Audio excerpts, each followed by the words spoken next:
Hello learners, welcome back to the course on learning and development in organization.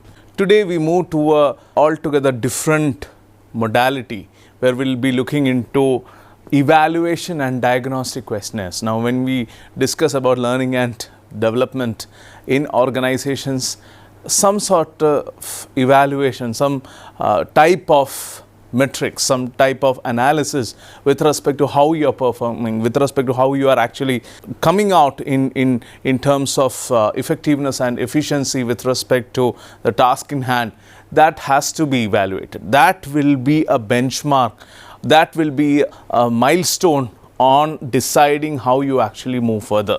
So today we'll look into the evaluation and diagnostic. Typically with respect to questionnaires, I'll be looking into different methods, different frameworks that come under the evaluation and diagnostic questionnaires within the L&D domain. I'm Dr. Cyril Issac. I'm an assistant professor at the School of Business, Indian Institute of Technology, Guwahati. Today's session will revolve around the theme, an expert knows all the answers if you ask the right question. Think about it. Many a time we see there are some self-proclaimed experts also in the society. So, but if you ask them the right question, sometimes the questions which they do not want to hear, there might not be any answers. When you are looking into an expert, he should be able to deliver something in his domain, provided you ask the right question. So this is the underlying domain, because we are looking into the evaluation, and I hope you would have understood that where I'm going from here.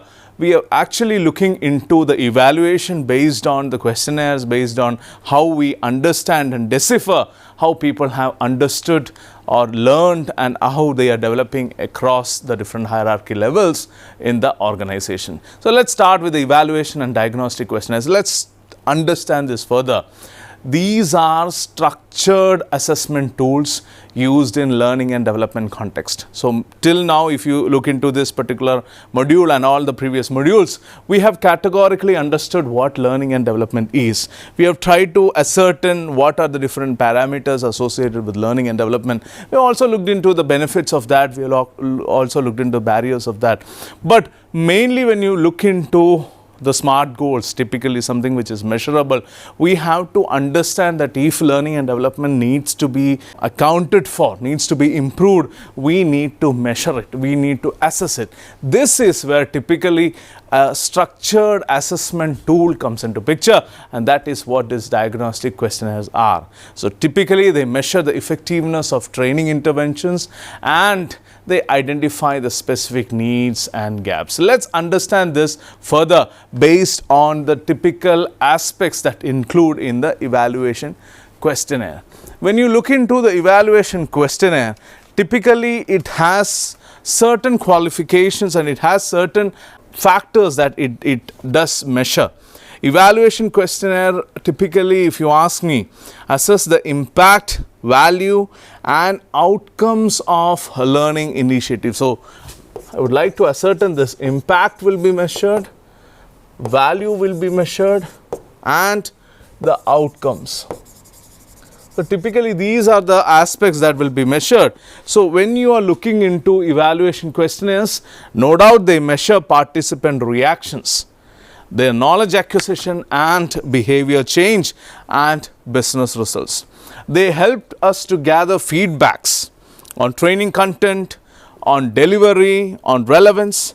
They help us to quantify the ROI, the return on investment and the organizational impact. They help us to track progress against established learning objectives. And finally, they provide data. They provide data for continuous improvement and future decision making. So some examples could be, let's say, post-training surveys.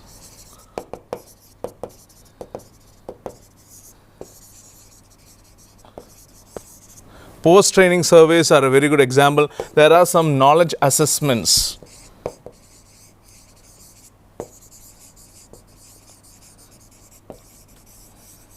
Knowledge assessments would be there, which will help us in future decision making. There will be some behavior change measurements.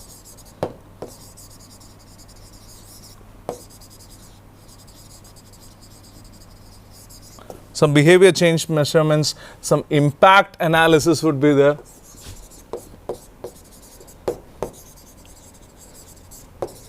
So all these factors typically, as I mentioned, help us to measure the impact, the value and the outcome specifically. So when we look into the evaluation questionnaire, it does a lot of favor, especially in terms of measuring the impact, value and outcomes. Now let's understand what these diagnostic questionnaires do. Diagnostic questionnaires identify the development needs, the skill gaps or organizational issues before implementing solutions. So they specifically assess current knowledge, skills or competencies. So when you are looking into diagnostic questionnaires, they tend to help us to identify the specific performance gaps, what is existing now and where we have to reach. So these 2 points, the performance gap can be clearly understood with respect to diagnostic questionnaire.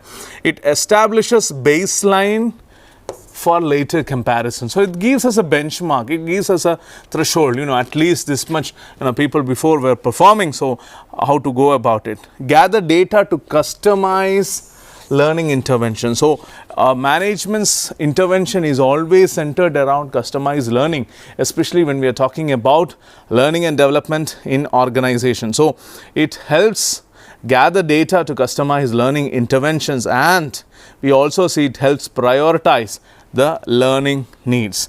Again, the examples could be something like needs assessment,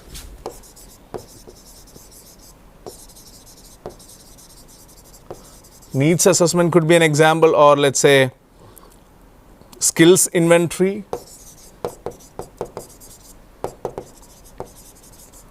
skills inventories could be another thing. There could be knowledge tests,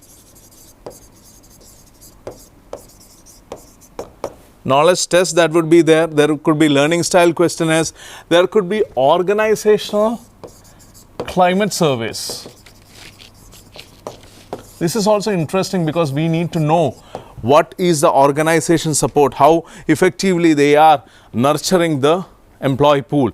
So together these tools form a critical framework for both planning and evaluating the L&D initiatives, ensuring that training investments deliver measurable outcomes, they give value aligned outcomes, value aligned typically with organizational goals. Now let's look into the evaluation models for L&D. Typically we have 3 important evaluation model: Brinkenhoff's success case method SCM, Kaufman's 5 levels and the CIPP model. Let's go one by one in detail. When you are looking into typically the Brinkenhoff success case method, the success case method developed by Robert Brinkerhoff is a pragmatic evaluation approach that combines storytelling with systematic investigation to identify and analyze the most successful and unsuccessful cases in a learning intervention. So there is a combination of storytelling as well as a systematic investigation that is happening in this success case method. So the key components include the focus on extremes rather than looking at average impact. This success case method SCM deliberately examines the most successful participants. So what we call it as success cases. They look into the success cases and the least successful participants. So what are the 5-step process if I want to quickly narrate them? It starts with plan the study, clarify what success look like. Then you create an impact model specifically. That means define what was a successful application, how it looks like. Then you look into surveying participants to identify the potential success cases. Then you tend to interview and document the success cases and sometimes the failure cases also. And finally, you communicate findings through compelling stories and evidence. So when you look into this storytelling approach, many a time I make use of this approach in my classes. Storytelling approach, the method captures detailed narratives about how learning was applied and what results were achieved. So it gives a narrative typically, making the findings more relatable and actionable. So the practical value of the entire method is that this success case method, or SCM, is particularly effective at identifying the specific conditions and factors that enable or hinder successful application of learning. Now let's look into the Kaufman's 5 levels. When you look into Kaufman's 5 levels, please understand this model. Roger Kaufman expanded on the Kirkpatrick's 4 models or 4 levels. You have already seen that in the previous sessions. Kirkpatrick's 4 levels by adding a 5th level focused on societal outcomes and reorganizing the frameworks. I'm trying to give you a different perspective here to emphasize the organizational impact. So the levels were input, as you would see, resources committed to the intervention. It could be, let's say, time, it could be money, it could be, let's say, facilities. All these aspects comes under input. Then you have process, the implementation quality.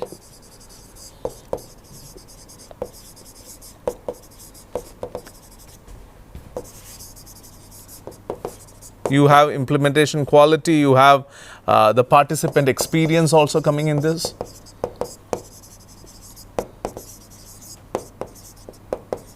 Then you have the micro level results. When you talk about micro level results, it is all about the individual participants.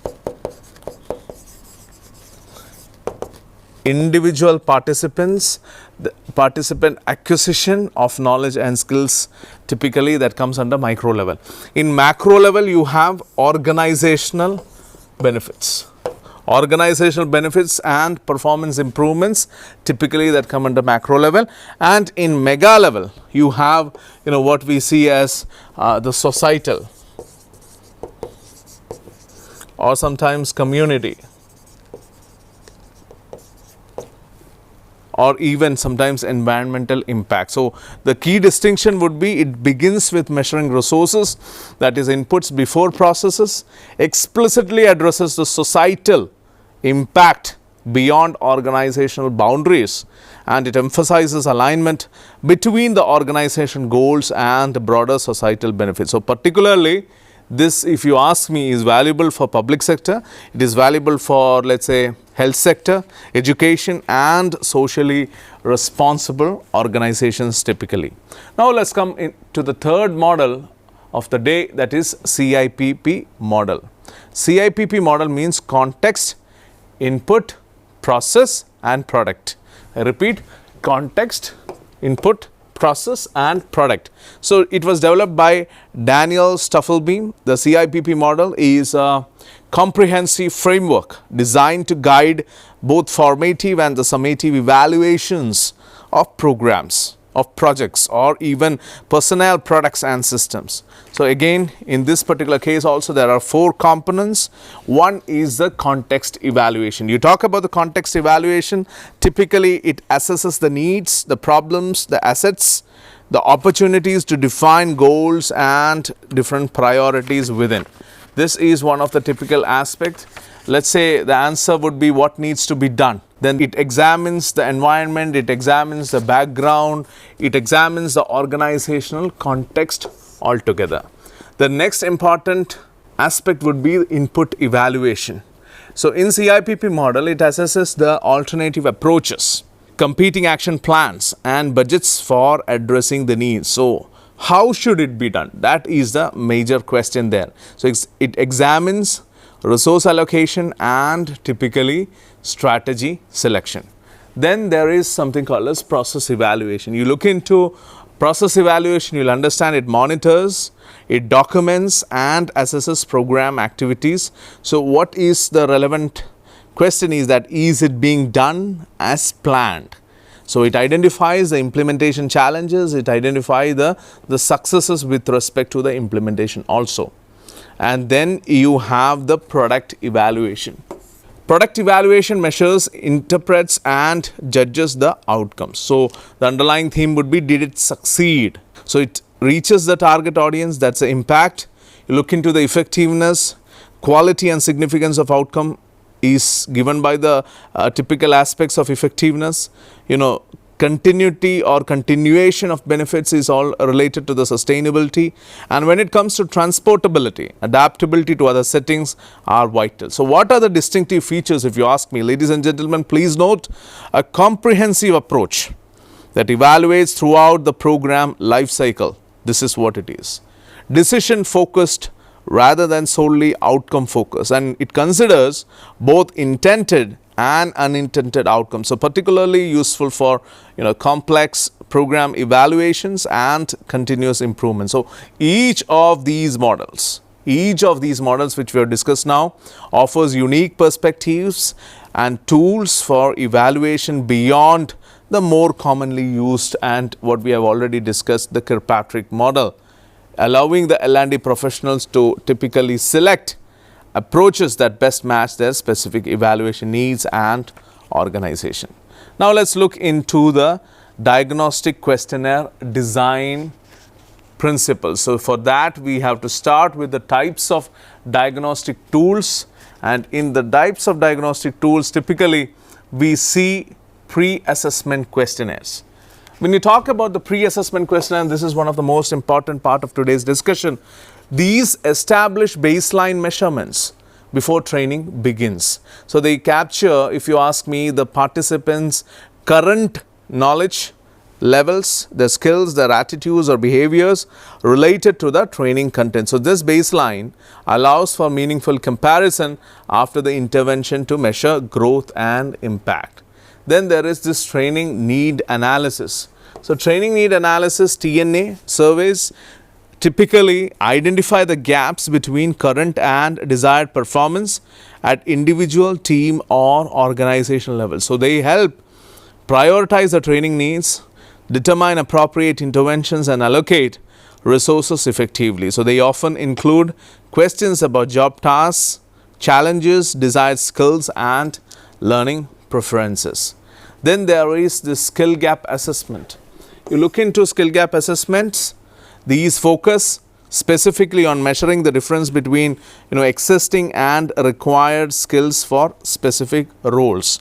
So they typically include self-assessment questions, knowledge tests and manager assessments to create a comprehensive picture of skill proficiency across the defined competency areas. Then there are these learning style inventories. You look into the learning style inventories, you'll understand that these help understand the participants' preferred approaches towards learning. So while modern L&D recognizes, let's say, people who use multiple learning approaches depending on the context, understanding preferences can still help customize the delivery methods. Something like, let's say, if you want an example, it would be the WARC model: visual, auditory, reading or writing, reading/writing or kinesthetic. So the WARC model and the Kolb's learning style inventory, these are some of the learning style inventories that are available. Then you look into the organization culture or the climate surveys. Typically these assess the environment in which learning takes place. So they measure factors that might enable or hinder the application of new skills such as leadership support, psychological safety, innovation culture and reward systems. So these surveys typically help identify systemic barriers to learning transfer typically. Now let's look into the question types and when to use them. What are the typical aspects related to the question types, and when significantly can we use that? We start with the most common one, the Likert scale. So these measure attitudes, these measure opinions, perceptions along a spectrum. Let's say typically 5 or 7 point data from strongly disagree to strongly agree. So most of the latent variables make use of this. Likert scales provide quantifiable data that can be easily analyzed and compared over time. So they are ideal for measuring confidence level, they are ideal for measuring satisfaction, agreement with statements and even perceived value. Then there are this multiple choice questions as another type of question. These MCQs typically assess specific knowledge areas efficiently. They can range from basic factual recall to complex scenario analysis. They provide objective, easily scored data and can cover more content in less time than open-ended questions. So they are excellent for knowledge checks and comprehension assessments. Then there are open-ended questions. You talk about these, they allow respondents to provide unstructured feedback in their own words. So they generate rich qualitative insights that might be missed by structured questions. So they are valuable for understanding context, gathering unexpected information and exploring complex issues. However, if you ask me, they require more time to complete and analyze. Then there is this ranking and forced choice. These require respondents to prioritize options relative to each other. So they eliminate the everything is important problem and reveal the true priorities. So they are particularly useful for resource allocation decisions, determining training content focus and understanding relative preferences among competing options. And then finally, there are scenario-based questions. These present realistic situations and ask how respondents would respond. They assess application of knowledge rather than just recall and can predict future behavior more accurately than direct questions. So they are excellent for measuring decision-making skills, for critical thinking and even problem-solving approaches. Now let's quickly look into the best practices for questionnaire design. Please note, if you are in the process of designing a questionnaire, this will be the most important discussion that you will have. You should always look into clear and unambiguous language when you are designing a questionnaire.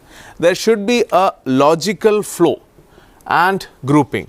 So when you are looking into the language part and the flow part, use simple direct language that all respondents will understand regardless of the background. So it's tantamount to saying that avoid jargons, complex terminology, double negatives and even ambiguous wording. So each question would have only one possible interpretation. Then organize the questions in a logical sequence that makes sense to respondents. So group related questions together into sections with clear headings. So start with easier questions before moving to more complex or sensitive topics. Use branching logic when appropriate to create personalized path. Other significant practices would be have an appropriate length. Respect the participants' time. Do not bombard with lot of questions so that they are unable to complete in time and they are exhausted. Respect participants' time by including only essential questions. So if you are taking questions from some scales, always try to make it in such a way that only the relevant questions are being asked. Survey fatigue significantly reduces completion rates and response quality. If you ask me, based on my research experience, I can categorically say that. So a good guideline is that most diagnostic tools should take, let's say, no more than 15 to 20 minutes to complete. After that, nobody is going to wait for your questionnaire. So always test your questionnaire with a sample group to confirm actual completion time. Then please try to keep a balance between the quantitative and the qualitative questions. So include both measurement focused questions like quantitative questions and insight gathering questions, that is qualitative questions. So both of them you need. Quantitative questions provide comparable data points, while qualitative questions add context, and I would say it will add nuance to the particular question. So the right balance depends on your evaluation goals. Then there should be neutral and non-leading phrasing that should be there in the question. So avoid language that might bias responses. Questions should not lead respondents toward particular answers or contain implicit assumptions. For example, how would you rate the training? So it's better than how much did you enjoy the excellent training? So there is the leading nature in that particular question. So please go ahead with neutral and non-leading phrasing when you are asking questions. Another significant aspect that you should keep in mind while designing questionnaires is that it should have appropriate demographic data collection. Collect only demographic information that will be used in the analysis. Please consider confidentiality concerns are there, and explain why the information is being collected so that there is some level of assurance to the participants. Place the demographic questions either at the beginning, let's say for screening purpose, or at the end to avoid the survey fatigue on critical questions. And finally, instructions and purpose clarity should be there. Provide clear instructions about how to complete the questionnaire and explain how the information will be used. So this increases response rates and ensures more accurate responses altogether. So when you are looking into the completion, try to include estimated completion time, the confidentiality assurance and contact information for questions. So not only industry participants, but also serious researchers who are doing research in latent variables. When I'm talking about latent variables, I think some of you might not be able to follow it. Let's say some variable like personality, leadership, knowledge hiding, which is my favorite area in terms of research. All these aspects are typically difficult to measure because they are latent. They cannot be seen. They cannot be observed. So there are always certain standardized scales that are available.